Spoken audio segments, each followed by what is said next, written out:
अस्सलाम वालेकुम। अच्छा, आज हमारा P2 का फर्स्ट लेक्चर है और आज हम P2 में चैप्टर नंबर 7 स्टार्ट करेंगे। चैप्टर 7 में जो भी मेजर चीज़ें थ्योरेटिकल पॉइंट ऑफ व्यू से इम्पोर्टेंट हैं और आपने याद करनी है, मैं वो भी आपको बता देता हूँ। एंड उसके बाद हम pseudo code and flow chart वगैरह के बारे में भी डिस्कशन कर लेते हैं। सबसे पहले ना आपको इस बात का लाजमी अंदाज़ा होना चाहिए कि जो आपका चैप्टर 7 है, ये एक प्रैक्टिकल बेस्ड चैप्टर है, ये लॉजिकल थिंकिंग का चैप्टर है। ये सिंपल आपको रट्टा मार के क्रैमिंग करके ये नहीं आने वाला। ठीक है, तो इसके लिए आपको प्रैक्टिस की अशद ज़रूरत रहेगी। प्रैक्टिस भी करनी पड़ेगी, पास पेपर सॉल्व करने पड़ेंगे। इसके अलावा और कोई तीसरा रास्ता है नहीं हमारे पास P2 को प्रिपेयर करने का। P1 के बारे में अगर बात की जाए तो वी ऑलरेडी नो कि P1 75 मार्क्स का है और उसमें भी आपके पास 1 hour 30 minutes का टाइम होता है पेपर को सॉल्व करने के लिए। और काइंड ऑफ यही टाइम आपके पास तकरीबन P2 को सॉल्व करने के लिए भी होता है। 75 मार्क्स का होता है, तो दोनों की वेटेज 50% ही है। हमने इस बात को अपने जहन में रखना है। अच्छा, लेट्स स्टार्ट और लेक्चर। अगर हम बात करें तो हमने आज ये हमारा P2 का फर्स्ट लेक्चर है जिसके अंदर आज हम चैप्टर 7 से स्टार्ट करेंगे। चैप्टर 7। अच्छा, अब चैप्टर 7 में जो पहली चीज आप लोगों को पता होनी चाहिए ना, जो फर्स्ट ऑफ ऑल जो एग्जाम में पूछी जाती है, दैट इज PDLC। अब PDLC का मतलब क्या होता है? It's program development life cycle. Program development life cycle. ठीक है, इस बारे में अंदाजा होना बहुत ज्यादा जरूरी है। अब प्रोग्राम डेवलपमेंट लाइफ साइकिल क्या होता है? ये एक ऐसा वर्क फ्लो होता है जिसकी बेस पर आप अपनी किसी भी प्रॉब्लम को सॉल्व करते हो। ठीक है, फर्स्ट ऑफ ऑल इस बात को हमने ध्यान में रखना है। लेट्स सपोज प्रॉब्लम कुछ इस तरीके से आती है that you have to create an app जिसके अंदर आप कैलकुलेशन परफॉर्म करोगे। अब यहाँ पर जो प्रॉब्लम है वो है कैलकुलेशन परफॉर्म करवाना। अब वो किस तरीके से करवाओगे, कौन कौन से स्टेप से गुजर के जाओगे, उसको हम प्रोग्राम डेवलपमेंट लाइफ साइकिल कहते हैं। ठीक है, अब इसकी जो स्टेजेस है ना, जो स्टेजेस हैं वो सबसे पहले ही आती है analysis. Analysis, then we have design, उसके बाद है हमारे पास कोडिंग, और फिर है हमारे पास टेस्टिंग। एक पांचवी स्टेज भी होती है that is maintenance, but maintenance के बारे में कुछ खास आपके सिलेबस में बात नहीं की गई 2210 के बारे में। अच्छा, ये लेक्चर 2210 या फिर 0478 that is IGCSE paper code for computer science, दोनों के लिए सेम लेक्चर होंगे बिकॉज दोनों का सिलेबस सेम है। काइंड ऑफ पेपर भी एक जैसा ही होता है इन दोनों का। अच्छा, अब अगर एनालिसिस स्टेज की बात की जाए तो एनालिसिस का मतलब होता है कि आप एनालाइज करते हो प्रॉब्लम को, भी आप सोल्यूशन के बारे में नहीं सोच रहे होते। आप जस्ट ये सोचोगे कि प्रॉब्लम है क्या, प्रॉब्लम किस वजह से आई। ठीक है, इस तरह के बारे में आप डिस्कशन करोगे, एनालाइज करोगे प्रॉब्लम में। एनालिसिस में ना जो दो टर्म्स बहुत ज्यादा इंपॉर्टेंट है जिसके बारे में जानना जरूरी है, the first one is abstraction, abstraction, and the second one is decomposition. अब अगर आप एब्स्ट्रैक्शन के बारे में बात करो तो इसका सिंपल सा मतलब है hiding irrelevant details. Hiding irrelevant detail. अब हाइडिंग इररेलेवेंट डिटेल्स का मतलब है कि आप वो तमाम चीजें छुपा दोगे जिसकी मुझे जरूरत नहीं है for solving my specific problem.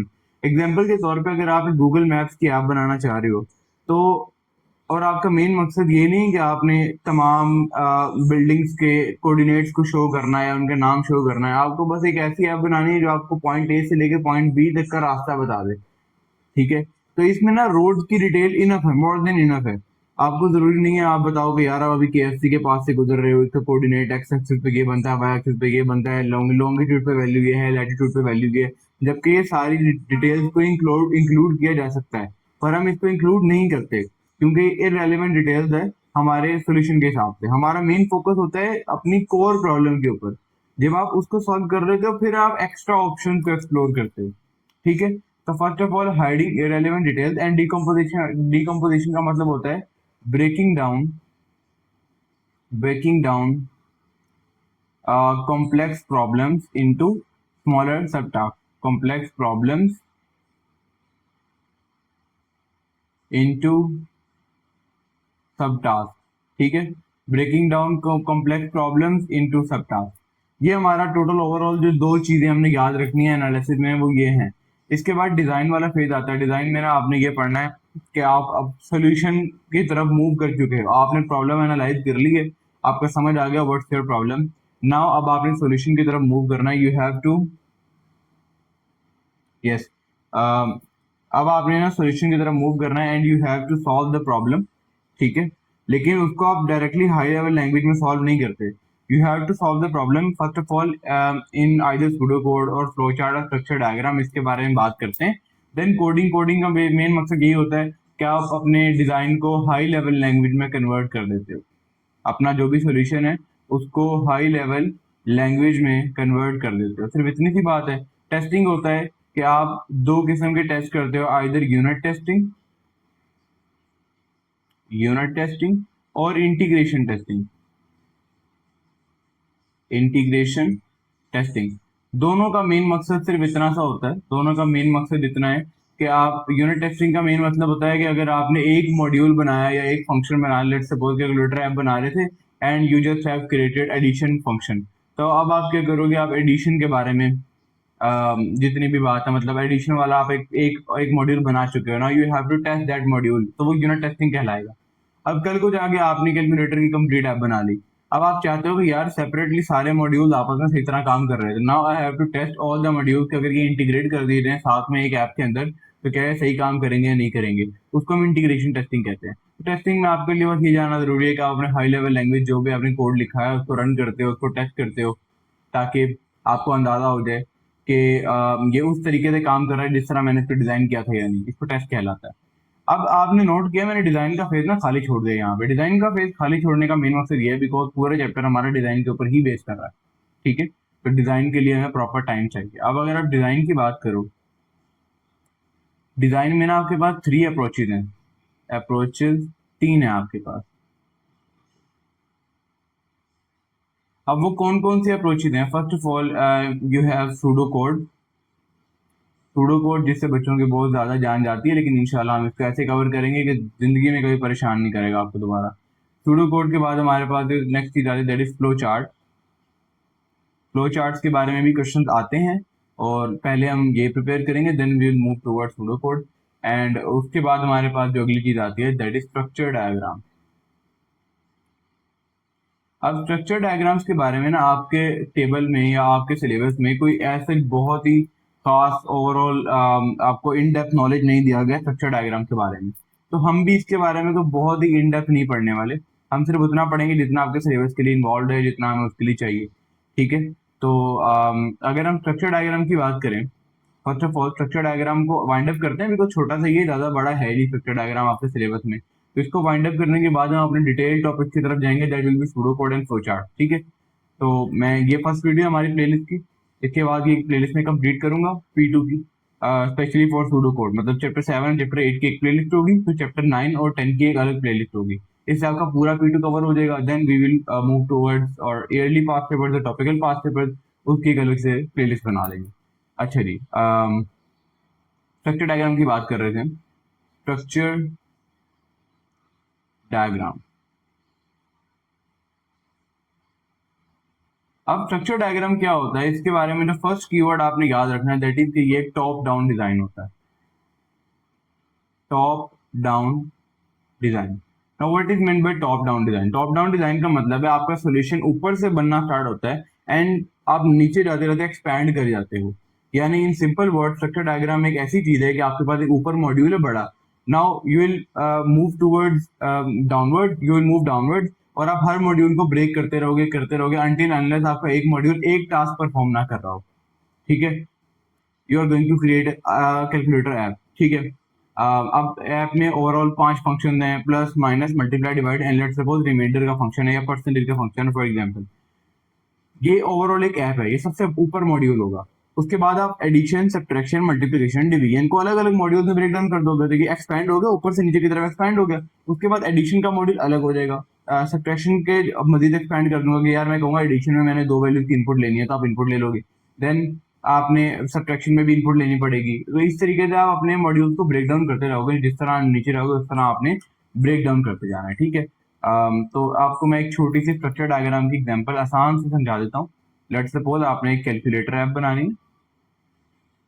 Calculator app, अब कैलकुलेटर ऐप को आपने काफी सारे मॉड्यूल्स में डिवाइड कर दिया जो डिफरेंट टास्क परफॉर्म कर रहे होंगे। लेट्स सपोज आपके पास पहला टास्क है जी एडिशन। एडिशन, उसके बाद आपके पास एक टास्क आ गया सब्ट्रैक्शन। ठीक है, फिर आपके पास, चलो हम ज्यादा बात नहीं करते, हम मल्टीप्लिकेशन तक जो है वो जाके रुक जाते हैं। मल्टीप्लिकेशन, ठीक है, आपने इतना काम कर लिया। अब आपने मजीद इसको ब्रेक डाउन करना है जितना आप ब्रेक डाउन कर पाओगे। मतलब आपने एडिशन की बात कर रहे थे तो आपने एडिशन को क्या क्या किस तरह ब्रेक डाउन किया जा सकता है कि एडिशन में आपको पता होना चाहिए you have to take inputs. एक इनपुट स्टेटमेंट बनानी पड़ेगी आपको। इनपुट आपने बना दिया, ठीक है। इस तरीके से सब्ट्रैक्शन में भी होगा, मल्टीप्लिकेशन में भी इनपुट स्टेटमेंट होगी। अच्छा, कैलकुलेटर का एक और बिल्डिंग ब्लॉक जो होगा वो नीचे की तरफ ही बना लेना इधर, जहां पर आप आउटपुट शो करोगे या फाइनल रिजल्ट शो करोगे।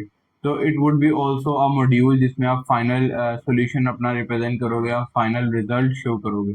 ठीक है, इस तरीके से करके आपके डिफरेंट मॉड्यूल होंगे। आपका टॉप डाउन डिजाइन आराम से इस तरीके से बनाया जा सकता है। कोई मसले वाली बात नहीं है। स्ट्रक्चर डायग्राम में बस ये चीज याद रखनी है कि आप अपनी प्रॉब्लम को तब तक ब्रेक करते रहोगे अनटिल वो एक ऐसी स्टेज पे पहुंच जाए जहां हर प्रॉब्लम एक सिंपल सा सॉल्यूशन बना रही हो। मतलब मैंने कैलकुलेटर ऐप को इतना ब्रेक डाउन कर दिया, इतना ब्रेक डाउन कर दिया कि मुझे सबसे स्मॉलेस्ट बिल्डिंग ब्लॉक जो उसको मिला कि भाई दो वैल्यूज की इनपुट ले लो। तो ये सबसे स्मॉलेस्ट बिल्डिंग ब्लॉक है। अब मैं ग्रेजुअली ऊपर की तरफ जाऊंगा कि मैं दो वैल्यूज की इनपुट ले चुका हूँ। Now I have to perform the corresponding function that would be addition, subtraction, multiplication और डिवीजन। वो परफॉर्म करूंगा, फिर इस तरीके से ऊपर जाता रहूंगा और कॉम्प्लेक्सिटी इंक्रीज होती रहेगी।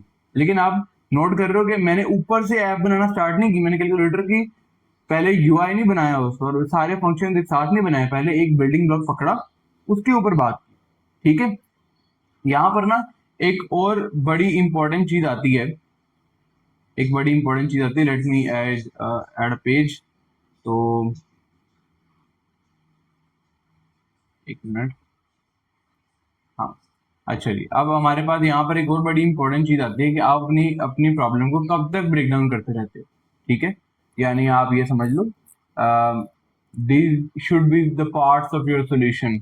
या फिर आपका एक क्वेश्चन स्टेटमेंट की कितनी एक क्वेश्चन स्टेटमेंट के कितने पार्ट्स होते हैं वो आपको पता होना चाहिए। तो फर्स्ट ऑफ ऑल आपने इतना ब्रेक डाउन करना है कि यार आपको पता चलेगा आपने इनपुट क्या लेना है। आपकी इनपुट स्टेटमेंट आपको समझ आ जानी चाहिए। उसके बाद आपको पता होना चाहिए आपने आउटपुट कौन सी देनी है। ठीक है, फिर आपको पता होना चाहिए आपने प्रोसेस क्या करना है, यानी एडिशन करनी है, सब्ट्रैक्शन करनी है, कौन सा प्रोसेस करना है, वट एवर कुछ भी हो सकता है वो। उसके बाद हमारे पास स्टोरेज का मसला कि आपने चीज को कहाँ स्टोर करना है। किसी फाइल के अंदर करना है, किसी वेरिएबल के अंदर करना है, किसी एरे के अंदर करना है। अब यहाँ पे जो ऐसी चीजें हैं जो आप लोगों को समझ नहीं आ रही, फाइल क्या है, एरे क्या है, वगैरह वगैरह, वो सारी बातें हम आगे जाकर डिस्कस कर लेंगे। उसका इतना मसला नहीं है।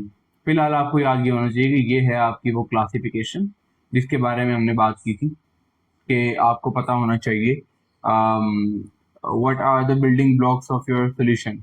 ठीक है, इसके अलावा मैं चंदे के एग्जांपल देता हूँ भी आपको, उस बारे में भी हम जो है वो बात कर लेते हैं। एक मिनट सिर्फ। अच्छा जी, चलो, ओके। तो अभी ना इस, जहाँ तक हमने अभी पढ़ लिया, मैं एक एग्जांपल बस उठा के लाता हूँ। मैं एक स्क्रीनशॉट ले लूँ आप लोगों की बुक के अंदर से एक एग्जांपल है, उसको भी यहाँ पेस्ट कर दें ताकि आपके लिए साथ साथ नोट्स भी बनते रहें और आप लोग आराम से जो है वो अपने नोट्स पढ़ लो बाद में। तो कोई, अच्छा भाई, मुझे ना अभी पता चला कि मैं काफ़ी देर से बोल रहा था पर मेरी आवाज़ रिकॉर्ड नहीं हुई।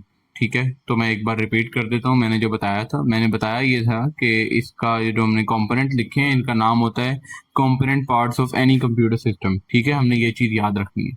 इसके बाद जो आपको पता होना चाहिए कि ये एक छोटी सी एग्जांपल है किस चीज़ की, डिकम्पोजिंग अ प्रॉब्लम की। या फिर ये आप एग्जांपल कंसीडर कर लो, एग्जांपल ऑफ स्ट्रक्चर चार्ट्स। ठीक है, तो ये आपके पास एग्जाम्पल आ गई है, एग्जाम्पल ऑफ स्ट्रक्चर डायग्राम। इसको आप लोगों को ना ये नोट सारे कंपाइल्ड मिल जाएंगे। ठीक है, अच्छे तरीके से ये लिखे होंगे। मेरी ये वाली जो राइटिंग अभी आ रही है ना, ये नहीं पढ़नी पड़ेगी आपको, ये ज़रा अच्छी सी राइटिंग पढ़नी पड़ेगी, कोई मसले वाली बात नहीं है इसके अंदर।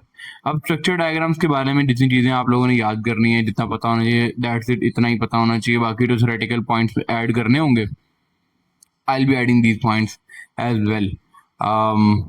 अब हमने क्या करना है, let me show you. Let's discuss something about flowchart. Flowcharts. Flowcharts के बारे में जो चीज़ आज हम पढ़ेंगे वो सिर्फ इतना होगा भाई कि आपके फ्लोचार्ट्स में कौन कौन से सिंबल्स होते हैं और किस सिंबल का क्या मकसद होता है। फर्स्ट ऑफ ऑल फ्लोचार्ट होता है कि it's also used to design solution of a problem.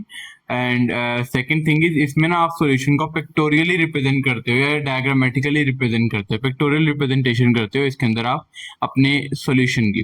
ठीक है, तो फर्स्ट ऑफ ऑल जो पहला आपके पास सिंबल है वो यूज होता है स्टार्ट के लिए या फिर एंड के लिए, यानी स्टार्ट या स्टॉप के लिए या बिगिन या एंड के लिए। ठीक है, स्टार्ट स्टॉप हो गया, बिगिन एंड हो गया, कुछ भी हो सकता है। तो अब इसमें ना आपका जो मेन चीज है, that should be an, that you should use an oval, kind of an oval shape, जो कि आपका स्टार्ट भी करेगा और जो आपका स्टॉप भी करेगा या एंड भी करेगा। ये चीज हमने याद रखनी है। ठीक है, स्टार्ट और स्टॉप। इसके बाद जो दूसरी चीज है आपके पास, वो है जनाब, यू हैव प्रोसेस। प्रोसेस का मतलब क्या होता है? सिंपल, प्रोसेस का मतलब है कोई काम करना। अब काम करने के लिए ना आप यूज करते हो रेक्टेंगल का। ये थोड़ा सा टेढ़ा मेरा रेक्टेंगल बन रहा है, लेकिन आप हमेशा रेक्टेंगल का यूज करोगे। यहाँ पर ओवल यूज कर रहे थे, इधर आप कर रहे हो एक रेक्टेंगल। ठीक है, एग्जाम्पल के तौर पे इसके अंदर लेट सपोज लिखा हुआ है, इस रेक्टेंगल के अंदर फॉर एग्जाम्पल लिखा हुआ है ए के अंदर आप 10 डाल रहे हो। अभी क्या मतलब है इस बात का, will discuss in our future lectures, लेकिन फिलहाल आप लोगों ने बस ये याद रखना है कि ये एक प्रोसेस के लिए इस्तेमाल किया जाता है। तीसरी चीज जो है वो है इनपुट या आउटपुट। इनपुट या फिर आउटपुट। अब आउटपुट, आउटपुट के लिए आप इस्तेमाल करते हो पैरेललोग्राम या रोम्बस। पैरेललोग्राम यूज कर लो, रोम्बस यूज कर लो, एक ही बात है, बस टेढ़ा रेक्टेंगल होता है। तो आप इसमें इनपुट के लिए इनपुट का कीवर्ड इस्तेमाल करते हो, इनपुट, और इनपुट के आगे हमेशा एक वेरिएबल का नाम आता है। ये सारा वेरिएबल क्या होता है क्या नहीं होता नेक्स्ट लेक्चर में डिस्कस करेंगे। एंड आउटपुट के लिए भी आप सिंपल आउटपुट का कीवर्ड इस्तेमाल करते हो, एंड आप कुछ भी आगे लिख सकते हो जिस तरीके से मैंने लिखा। और ये सारी फर्दर चीजें हम इंशाल्लाह नेक्स्ट लेक्चर में डिस्कस कर रहे होंगे। ठीक है, अभी फिलहाल बस सिंबल याद रखने, इसके अलावा और कोई तीसरा काम आपने नहीं करना। चौथा जो सिंबल है उसको आप कहते हो डिसीजन। मतलब आपके पास दो या दो से ज्यादा ऑप्शन हैं और आप उसमें से चूज करना चाहते हो, तो फिर आप इसका इस्तेमाल करते हो। ठीक है, I have to stop the recording because मेरा माइक की बैटरी फिर से बंद हो गई है। तो will start once it is charge. अच्छा जी, अब देखो, इसमें जो डिसीजन वाला पार्ट था ना, वो डिसीजन में कुछ ये कहानी थी कि आपके पास एक शेप होती है डायमंड। डायमंड इज यूज कि आप इसमें एक कंडीशन लगा देते हो। For example the condition is age is greater than 18। अब इसके बाद आप क्वेश्चन मार्क लगा दो, then you have to pass, एक यस का होता है और एक नो का होता है कि या तो ये कंडीशन ट्रू है, अदरवाइज ये कंडीशन जो है वो फॉल्स है। अगर तो ये कंडीशन ट्रू होगी, अगर तो ये कंडीशन ट्रू होगी तो जो आपका control of the flow chart वो है वो यस की तरफ मूव करेगा, और अगर ये कंडीशन फॉल्स होगी तो आपका जो कंट्रोल है वो नो की तरफ मूव करेगा। उसके बाद जो भी प्रोसेस होने हो वो हो जाएंगे। ठीक है, अब हमारे पास आता है लास्ट पार्ट फ्लो चार्ट का, that is flow lines. Flow lines, flow lines क्या होता है कि जो मैं एरोज लगा रहा हूँ ना, जो बताते हैं कि अभी आपने इस जगह मूव करना है, उसके बाद आपने इस शेप की तरफ मूव करना है, इसको कहते हैं फ्लो लाइंस। ठीक है, तो ये आपका सिर्फ दे रिप्रेजेंट द कंट्रोल या फिर they represent the flow of your data और flow of the control in your code या इन योर प्रोग्राम या in your flow chart, whatever जो भी आप इसको कह दो। तो ये कहते क्या है, रिप्रेजेंट्स फ्लो, सॉरी फ्लो, हाँ, flow of data for example. Okay, ये कहानी है, सिर्फ इतनी सी बात है। अब यहाँ तक ना हमने क्या कर लिया हुआ है, देखो ध्यान से, अगर हमने फ्लो चार्ट के बारे शेप्स पढ़ ली और हमने थोड़ा बहुत जो है पीडीएलसी के बारे में पढ़ लिया। The PDF will be provided to you. जब एक बार मैं ये सारा कंपाइल कर लूंगा, मतलब एटलीस्ट कोई 7-8 पीडीएफ का तो पीडीएफ बने, उसके बाद ही I will provide this PDF to you guys. तो अब नेक्स्ट लेक्चर का वेट करो, तब तक के लिए इसको प्रिपेयर कर लो अच्छे तरीके से, पीओन की तैयारी कर लो, and will be meeting you in any other lecture. अल्लाह हाफिज।